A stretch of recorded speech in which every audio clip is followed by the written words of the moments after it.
Hey y'all, hey, we are back for another review of How to Get Away with Murder. Gonna shed a little thug tear because it is the season finale of the final season, season 6, episode 15. This has been a long journey of figuring out how to actually get away with murder. Annalise has proven to us time and time again that it is definitely possible. When things line up for you. So I'm pretty sad. All right, sure, whatever. Um, Season finale. Let's just jump right into it. All right, so we are greeted with piercing screams on what appears to be the front steps of the courthouse, and we see Annalise's mom inside of the courthouse, screaming. Annalise is out there with the reporters. Let me get to her. Somebody tells me something. It's just a bunch of melee and confusion happening at this point.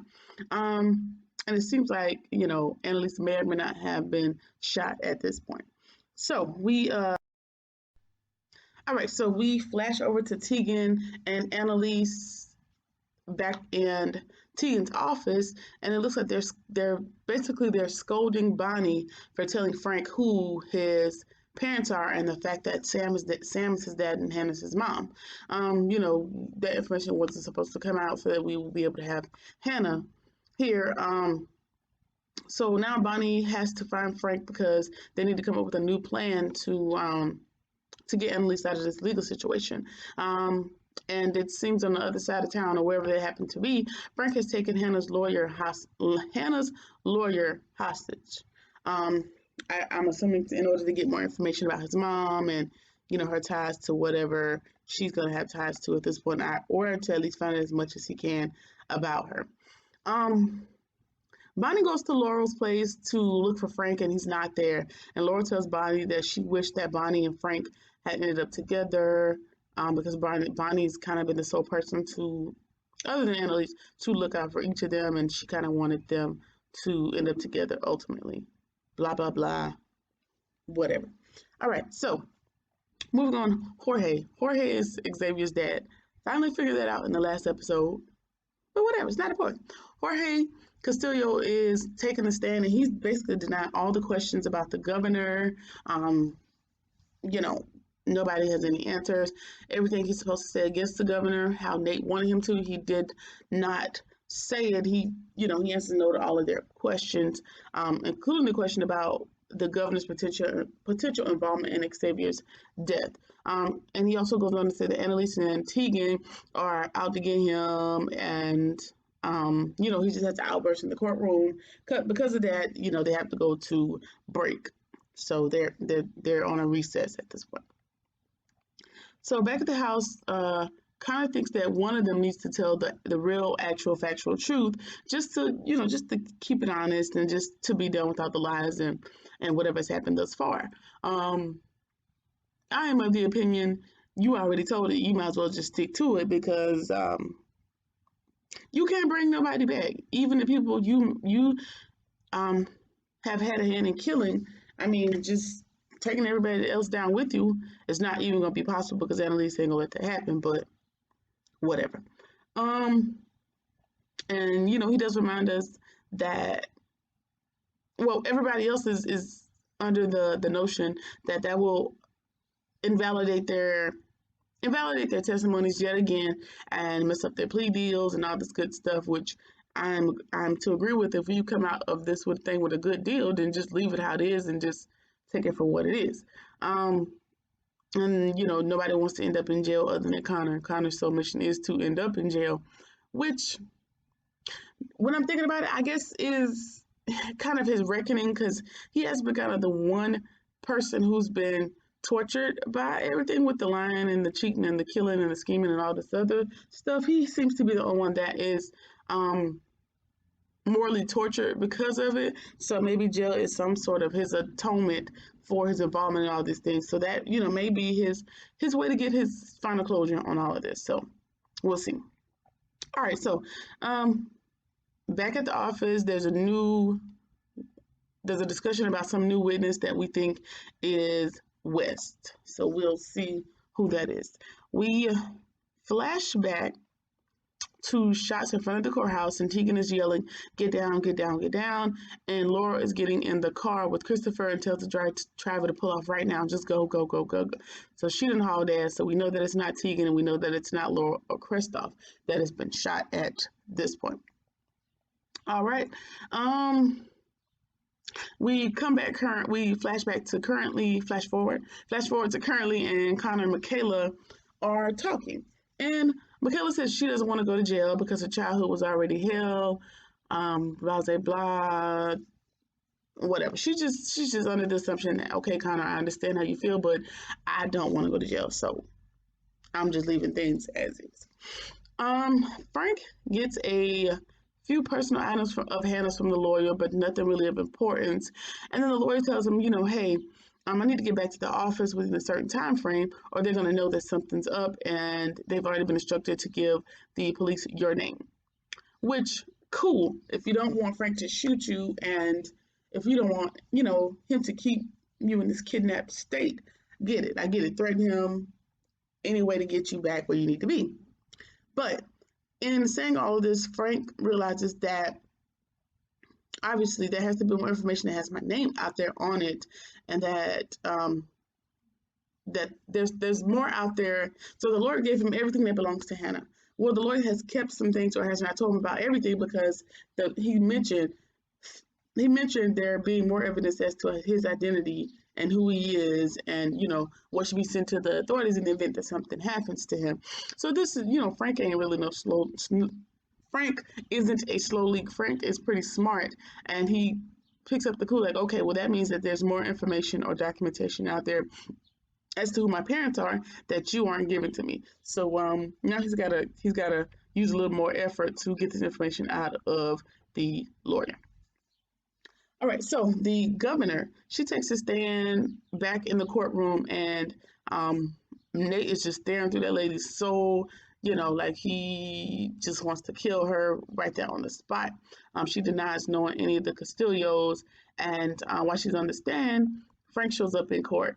Frank and Annalise are as there's another recess, Frank and Annalise are talking in the stairwell, and he gives her all he wants. All he really wants to do is, he's really tortured by the fact of knowing whose parents are, and all he wants at this stage of the game is to make Annalise happy and forget about how Sam kind of made him feel throughout his life.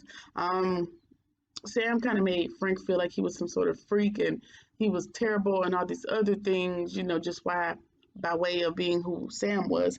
And Annalise, had to tell Frank, that was Sam just kind of projecting how he felt about himself onto you, knowing that he was a perverted freak that slept with his sister. He maybe projected out on you, so that's not your battle. It's okay. But Frank was able to get a thumb drive out of the lawyer that kind of had everything he needed on it, as far as Hannah's connection and her admittance, and her connection to the Castillos and the governor. So that's going to be the ace in the hole to help Annalise get off on all these charges at this point. All right, so Frank gets the lawyer to tell him about the flash drive, blah, blah, blah, and that is going to be a catalyst for cross-examining the governor. So Annalise asks the governor, hey, do you know Hannah? And she says no. Do you know Xavier Castillo? She says no, whatever. And Annalise goes on to play a recording from the flash drive, and it's of Hannah talking to Xavier. And Hannah is also saying that the governor ordered the kill on Nate Sr., and she also implicates Hannah also implicates herself in taking out Annalise, saying that she wanted Annalise to go down for her brother, not for something that the governor had did.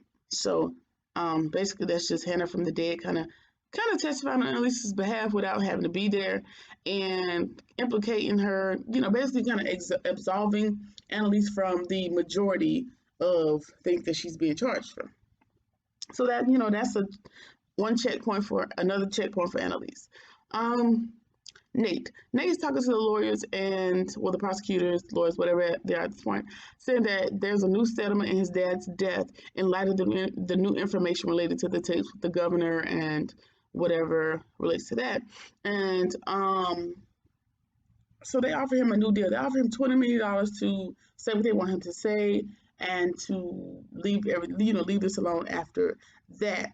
And once Annalise realizes like, oh, he's been in that conversation with them and he's probably going to testify against her, she just wants to knock it. She really wants to kill him. She's over everybody at this point, kind of turning on her. Then as they're walking in the hallway, they spot Gabriel, and she realizes that Gabriel is now turned witness as well, and she wants to kill him as well. So she walks away from Tegan to confront him on whatever it is she wants to confront him about. And while Tegan is just standing in the hall, Laura catches up to her and offers Tegan millions and millions of dollars to her and she has somehow been able to come into millions of dollars, which I'm assuming is her in exchange for her testimony, and she's willing to give this to Tegan in order for Tegan to help her and Christopher disappear just one last time. Once all of this is over, she's going to help them disappear once again. So I'm weird to assume that that is what's going to happen, considering it's the final episode, right? All right, so Bonnie gets home and Frank has his suitcase packed, and he's on the way somewhere, wherever it is. He's just kind of making his final goodbyes as to where he's going, and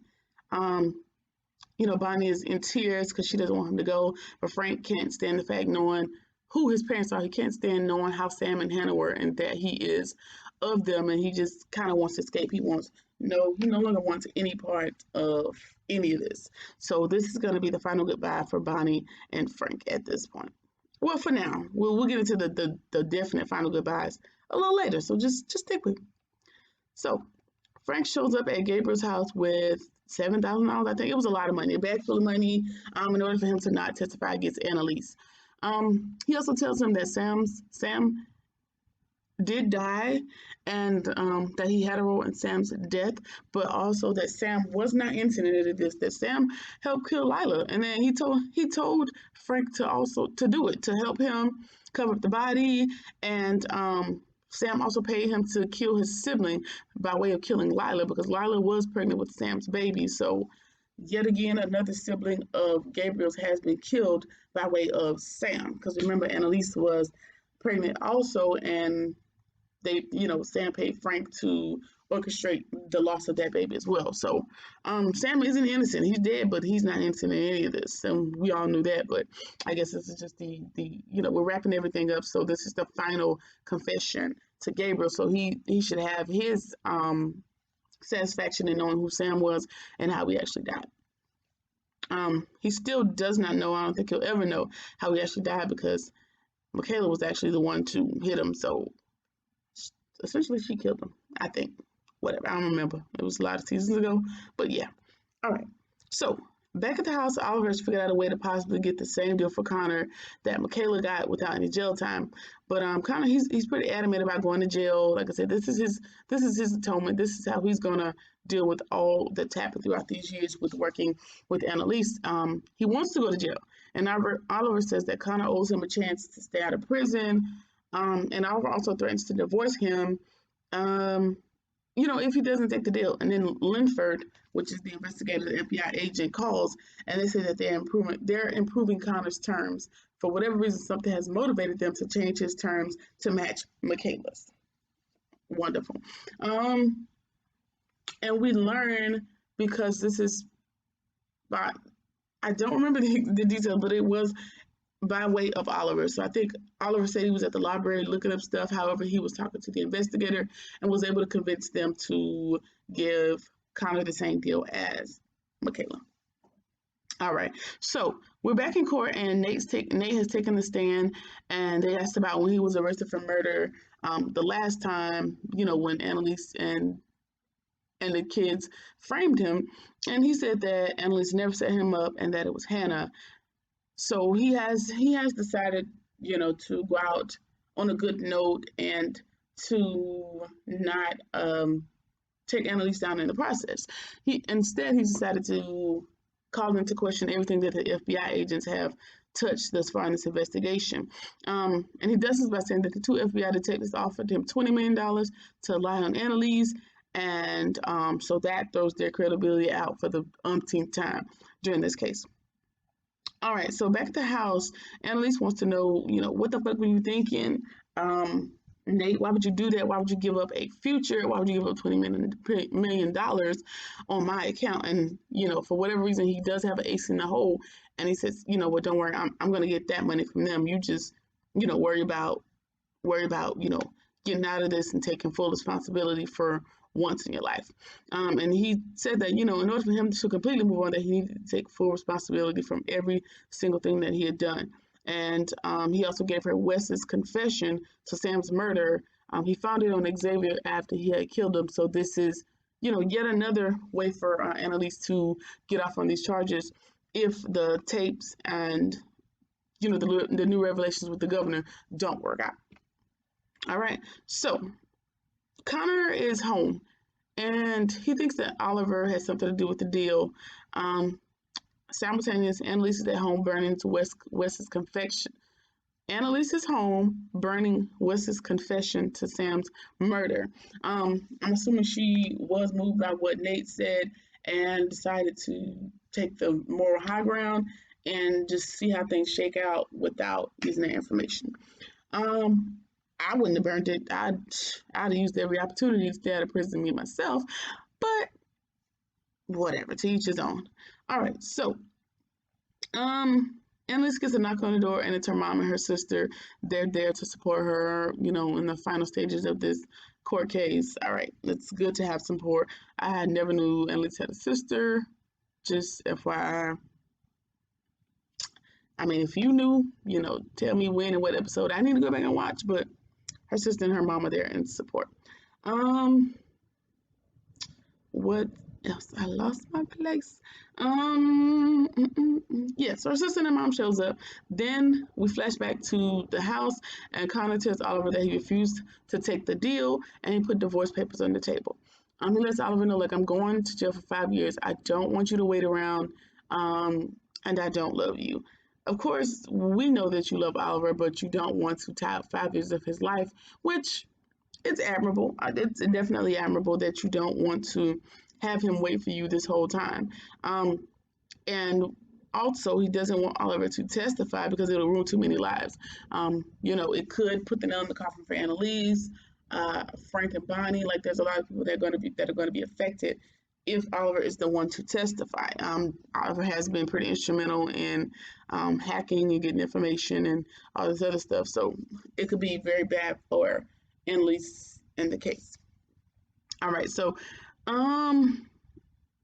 he lets him know that death, murder, and trauma, those have been the catalysts for keeping them together, which I'd have to agree with. And that, he was just done with all of it, which, I can agree. The whole premise of them getting together was on some scheming type shit. They were using him to get information and, hack into things and whatnot. So their whole thing, if it is to work, has to be rebuilt. But yeah, at this point, it's based on death, trauma, scheming, lying, hacking, and all of these things. So, Connor's just kind of done with all of it, and that's what it is. All right, so Annalise's mom's wishing her good luck at the end of the trial, which is to follow the next day, and she wonders if she should lose because of her role in all of these things. And they kind of have a moment, and her mom tells her, that's not up to you, it's not even up to the jurors, it's in God's hands and whatnot, whatever. They just go to bed. All right, so we're back in court, and the prosecutor is giving us his final arguments. At the same time, Frank is at Sam's grave, and he's just crying. He's distraught. He's just kind of struggling with the feelings of all of it, which, I mean, I can't blame the guy. I would definitely have a lot to go through and would need a lot of brown liquor and therapy to get through all that I had just found out if I were Frank. All right, so Annalise is giving her closing arguments and basically admitting to many of her faults. But what she does say that she is guilty of many things, but not a murderer, which is true because, you're guilty of bribing witnesses and intimidating witnesses and persuading jurors and all of these other things that she admitted to in her closing arguments, but she has never killed anybody that we know of at this point. And Anime Gherkin, which is Annalise Keating's real name, gave the most politically compelling speech that I have ever heard. I mean, just I would have, she would have been not guilty to me just by way of the speech. It was very good. Um, and she lets them know, just all the things she had to overcome, all the things she is guilty of, but she's not guilty of murder. So we already know that this speech is going to be, good enough to get her off, coupled with all the other damning evidence against the prosecution. All right. So after all that, Tegan tells her that she thinks she's in love with her, and then Annalise tells her, because Annalise decided, she wanted to take her mask off and admit to everything and go on with her life. And she also tells Tegan that she probably won't be able to give her what she needs, as far as love and attention, all those things are concerned. So she tells her, um, I can't give you what you need. So I think that there's somebody who will be able to, and it's not me. But thank you for everything. So a little curve, but I think Tegan took it in stride. She just wanted to just get that off of her, just to get it out, get it out the way. And then the verdict comes in, and we already knew not guilty on none of the charges, not guilty on any of these charges, trumped up by the FBI. She got off, so we know that she ain't going to jail. Yeah, so good job, girl. Good job. All right, she's giving her press conference speech outside the front of the courthouse, and Gabriel's packing up his money. He's getting the hell out of Dodge, so we're to assume, he went on to be great. With that little nest egg to start him off with that Frank is giving him. Oliver is saying his last goodbyes to Connor because the case is over and Connor still has to go to jail as a part of his plea bargain. Connor is Oliver. Oliver is also upset because Michaela's there, and she wants to figure out what they can do to help him, and he's upset and tells Michaela that it should have been her. I mean, I guess I can understand your frustrations, but Connor kept turning down deals, and he wants to do that time. Just allow him to do the time. Ain't nothing you can do about that, Oliver. Just go be great for 5 years, child. I don't know. All right.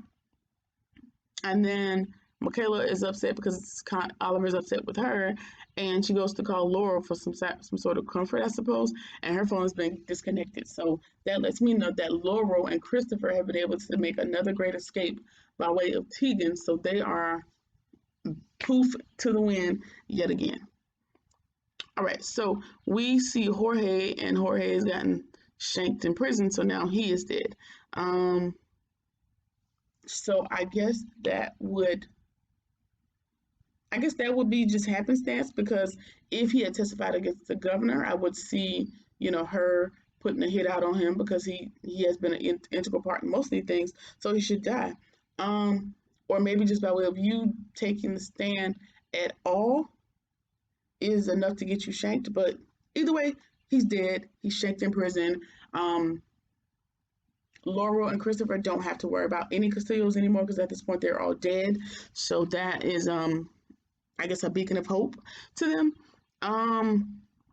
So again, we hear the gunshots outside of the courthouse, but they flashes back to a memorial service that's going on for Annalise Keating. And then we flash it back forward. This is the last few scenes of flashing back and forth, back and forth, back and forth. So just stick with me.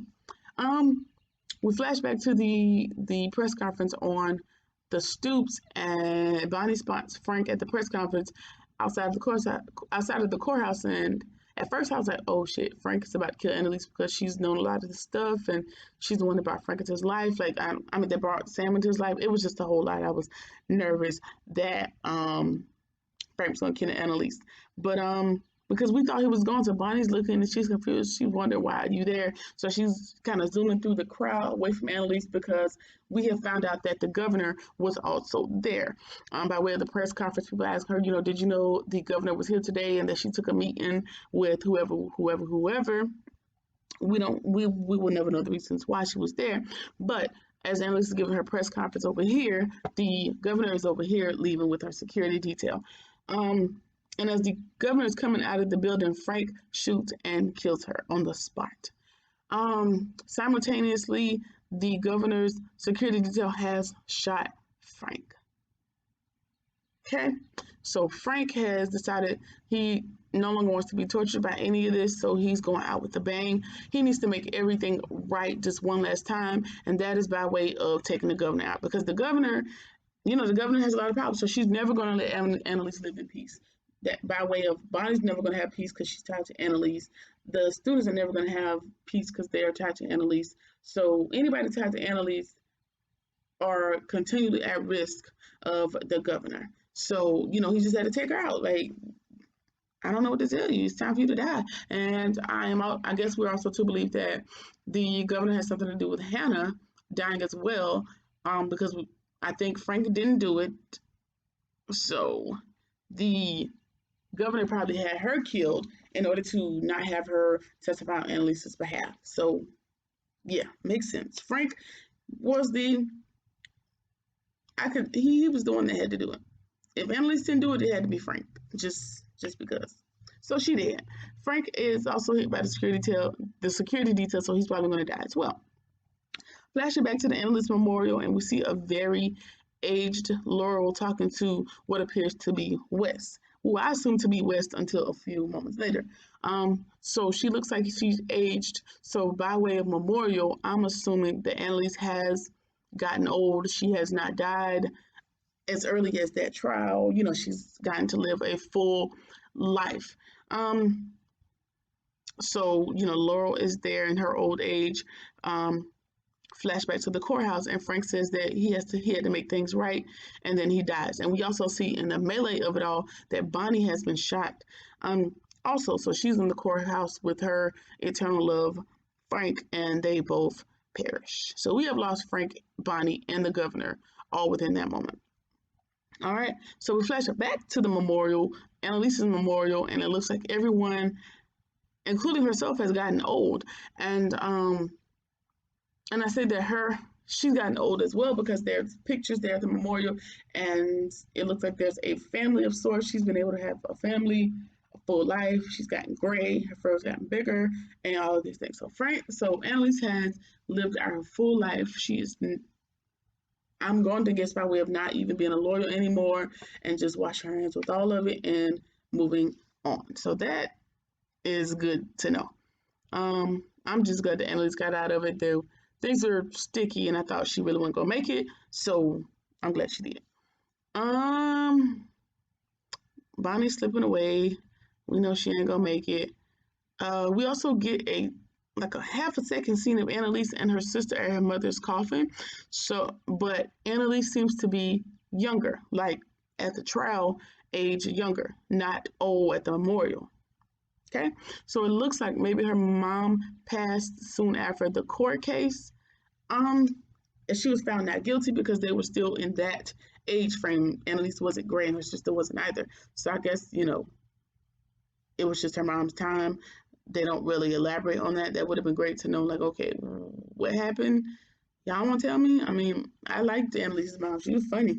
But so Annalise's mom is also deceased at this stage of the game. We see that we kind of get a summary of everybody else's life. Nate has somehow gotten his $20 million, which I'm assuming which is by the settlement from his dad's law case. So he's building a justice center. I'm glad to see that Nate came out on top on this. Nate was also one of my favorites. Annalise and Tegan are cutting a rug on the dance floor, which I guess she took up Tegan on her offer of love that happened earlier in the episode, but they look younger. So this is just my assumption. I assume after the court case, they decided to explore whatever their little love thing would be. However, I did not see Tegan at the memorial service, so I don't know if, again, that did not work out, or if Tegan has perished at some point as well. That would have been great to know. Maybe I missed it, but where's Tegan? Like Tegan as well. She was a Spitfire, so I hope Tegan is just somewhere drinking a margarita. I don't know. All right, so Connor and Oliver are also at the memorial, and they are still together. It's great to see that Oliver stuck it out with him, and he didn't sign the papers because he knows, he knew what Connor was facing, and they stuck it out in the long haul. Good, very good, very good, very good. Laurel's at the memorial, and that guy who looks to be Wes is just an adult Christopher, whatever the baby name was. So the baby has grown up and looks eerily identical to his dad, Wes. Um, they fared well. They have not had any other issues, I'm assuming, as far as the casinos are concerned. Michaela has finally become a lawyer, and it looks like she's going to do well. We are to assume that she has two daughters at this point, but I don't see a husband. So I'm sorry, somebody's blowing their horn. So I'm to assume that the fairy tale life that she had planned for herself didn't quite work out, but she still ended up being a lawyer. She didn't have the husband and the dress and all these things that she wanted, but she still found some happiness in all of this. So awesome, awesome, awesome. Um, Annalise got old. We still saw some drinking and some scenes. She probably died from alcoholism complications. This is just my guess. But it still looks like she lived a full life with a family and happiness and all that good stuff that we all desire. So Annalise has lived a full life. And the Christoph West combo person is headed into his classroom at whatever the name of the college was. And he is teaching the same class that Annalise taught. He is teaching how to get away with murder. So, we're to assume that his mom has told him a lot about Annalise because, he gets this glimpse of her, her shadow or her ghost sitting there in the classroom. And, he's happy about it. So I guess he has somehow Christoph has kept his ties to Annalise throughout the years, or at least he knows of her because he's happy at the fact that he gets to teach in her classroom and her class. So the how to get away with murder legacy can continue by way of Christoph. Um,